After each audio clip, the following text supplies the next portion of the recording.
자, 여러분들 오늘은 큰머리 사회가 정법 강의를 찍는다. 정법 강의는 처음 찍어서 올리는 것 같은데 원래 정법도 잘해.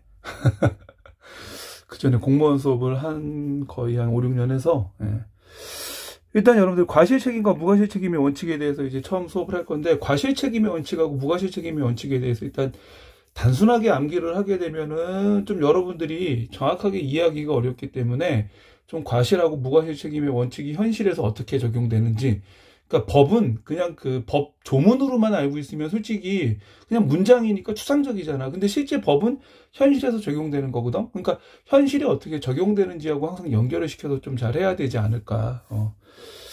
좀 물어보자. 나는 이게 궁금한 게, 이걸 내가 펜을 쓰는데 이게 플러스 펜이고 이게 연필인데 도대체 뭐가 다른 거야 이게? 달라 이게? 연필이 조금 더 가는가? 아, 연필이 좀 가는구나. 미안해, 내가 둔해서 쓰면서도 모르고 있었네. 이제 설명할게요, 여러분들. 과실하고 무과실 책임의 원칙은 둘 다 민법상에서의 책임을 다루는 거야. 통상적으로 이제 민법은 형법은 다르죠. 뭐 민법은 우리가 민사상에 관련된 사인 간의 그 관계를 규율하는 법이고, 형법은 공법 중에 하나면서 국가와 범죄자 뭐 이런 것들을 규율하는 법이기 때문에 둘 다 민법의 원칙이라는 건 어떤 사인과 사인 간의 관계에서 발생하는 책임과 관련된 거다. 근데 이때 보통 민법상의 책임은 통상적으로 뭐냐면 손해배상과 관련돼 있어. 뭐와 관련돼 있다고? 손해배상. 아, 연필이 조금 더 얇네. 플러스로 바꾸자. 손해배상. 그러니까 우리가 민사상의 책임이라고 하는 건 내가 어떤 행위를 통해서 다른 사람한테 피해를 끼치고 그 피해에 대해서 누가 책임을 질 거냐, 뭐 이런 것들과 관련된 게 바로 과실 책임과 무과실 책임의 원칙이다. 됐어요, 여러분들? 그리고 이거는 민법상의 책임이니까 손해배상과 관련된 건데, 통상적으로 우리가 손해배상 책임이 발생하는 행위들을 뭐라 그러냐면 민법에서 불법행위라 그래. 여러분들이 이제 배우잖아, 보면 일반 불법행위하고 특수불법행위 이렇게 대해서 배우는데, 그러니까 그런 불법행위와 관련된 책임을 누가 질 거냐, 이런 것들이 보통 과실, 무과실 책임의 원칙과 관련된 거다. 우선 좀 현실에서 이게 어떻게 적용되는지를 보는 거지. 그럼 이제 과실 책임의 원칙을 먼저 할 텐데, 과실 책임의 원칙은 근대민법의 원칙 중에 하나잖아. 이건 철저하게 잘못이 있어야만 책임을 진다는 거야. 무슨 말인지 알았어, 여러분들? 그러면 잘못이 있어야 책임이 진다는 건 잘못이 없으면 책임을 안 지는 거잖아. 무슨 말인지 알았어, 여러분들? 그러면 어떻게 해야 되냐면 잘못이 있다는 걸 입증을 해야 돼. 무슨 말인지 알았어? 아, 저 사람이 잘못해서 내가 피해를 봤어요 라고 하면 그 사람 잘못을 입증을 해야지만 내가 그 잘못으로 인한 피해에 대해서 손해배상을 청구할 수 있는 거잖아. 그래서 기본적으로 과실책임의 원칙은 잘못에 대한 입증이 있어야 돼. 그럼 잘못에 대한 입증은 누가 하니? 바로 피해자가 하는 거야. 왜? 손해배상을 청구하는 당사자니까. 그래서 과실책임의 원칙은 첫 번째 뭐가 있어야 돼, 여러분들? 잘못이 있음을 입증해야 된다. 두 번째, 만약에 내가 잘못이 없다라는 걸 입증할 수 있어. 그러니까 이거는 두 번째야. 잘못이 있다는 걸 입증하는 게 아니라 잘못이 없다라는 걸 입증을 해. 그럼 잘못이 없어지면 당연히 모두 없어서 손해배상 책임도 없어지겠지. 그러면 잘못이 없다는 건 누가 입증해야 되는 거야? 그럼 피해자가 아니라 손해배상 책임에 어떤 추궁당한 사람. 그러니까 상대방이야, 상대방. 무슨 말인지 알았어? 그래서 상대방의 입장에서는 난 잘못한 게 없어요 라고 해서 잘못이 없음을 입증해야 된다. 됐어? 그래서 이 잘못을 입증하거나 잘못이 없음을 입증하는 것은 다 뭐가 되는 거야? 과실 책임의 원칙이야. 무슨 말인지 알았어? 이걸 입증하면 잘못이 있었기 때문에 손해배상을 청구할 수 있고, 이게 없다라는 걸 입증하면 잘못이 없으니까 손해배상 책임 추궁당하지 않겠지?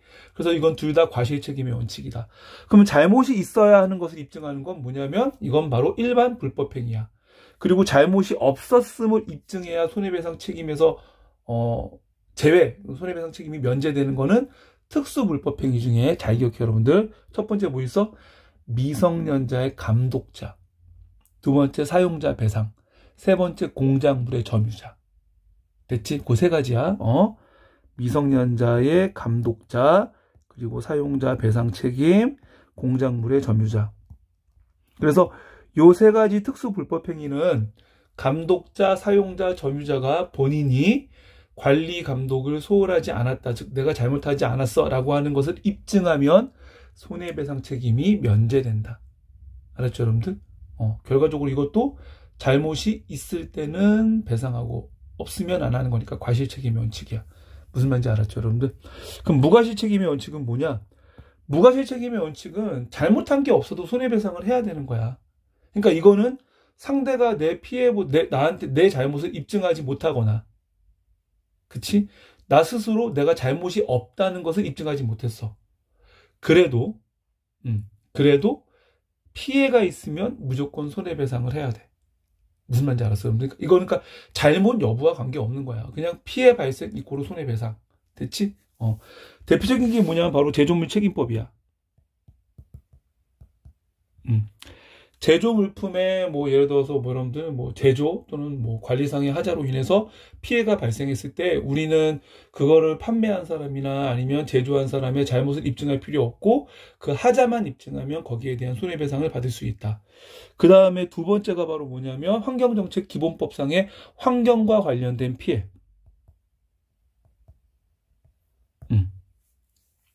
환경과 관련된 거는 솔직히 우리가 뭐라 그럴까?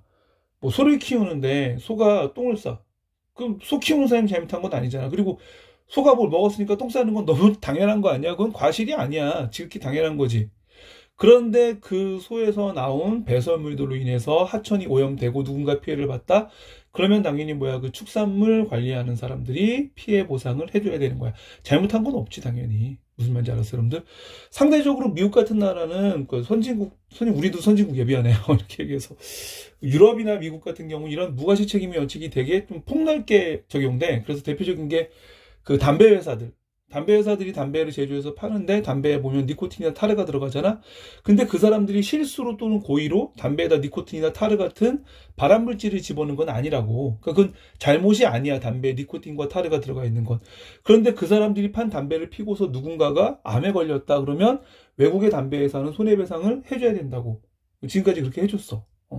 심지어 이런 경우도 있어. 미국 같은 경우는 맥도날드는 커피를 어떤 할머니가 주문해서 샀는데 이 할머니가 커피를 먹다 커피를 이렇게 스르륵 쏟았네.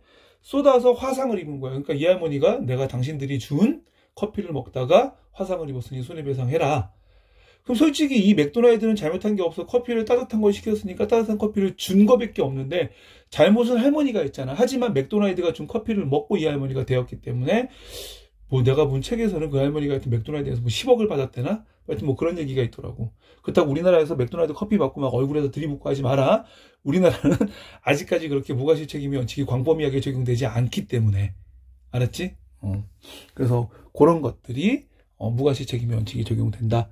그 다음에 이제 하나 나오는 게 특수불법행위에서 공작물의 소유자. 공작물의 소유자. 공작물의 점유자의 책임하고 소유자의 책임이 좀 다르지. 점유자는 본인이 잘못이 없음을 입증하면 손해배상 책임이 면제돼. 하지만 소유자는 본인에게 잘못이 없음을 입증을 하더라도, 입증을 해서 나 잘못이 없어요 라고 잘못이 없다는 사실이 확인되더라도 피해가 발생하면 손해배상을 해줘야 된다고. 무슨 말인지 알았어요, 여러분들? 그래서 요런 것들이 바로 이제 대표적인 무과실 책임의 원칙이다. 과실책임과 무과실책임의 원칙이라고 하는 거는 내가 볼 때 그냥 단순히 개념만 여러분들이 암기해서 적용할 때는 이렇게 현실에 적용하는 문제가 나왔을 때는 상당히 어려워. 그러니까 과실책임의 원칙은 꼭 반드시 잘못이 있어야 됨을 입증하거나 잘못이 없음을 입증한다.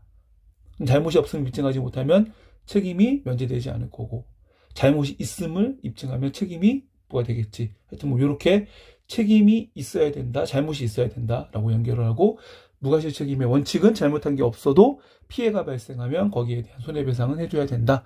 그런 개념으로 해서 좀 이해를 하면 조금 더 여러분들이 문제 풀 때 쉽지 않을까. 오늘 첫 번째 정법 수업은 여기까지 할게요. 수고했어요, 여러분들. 안녕!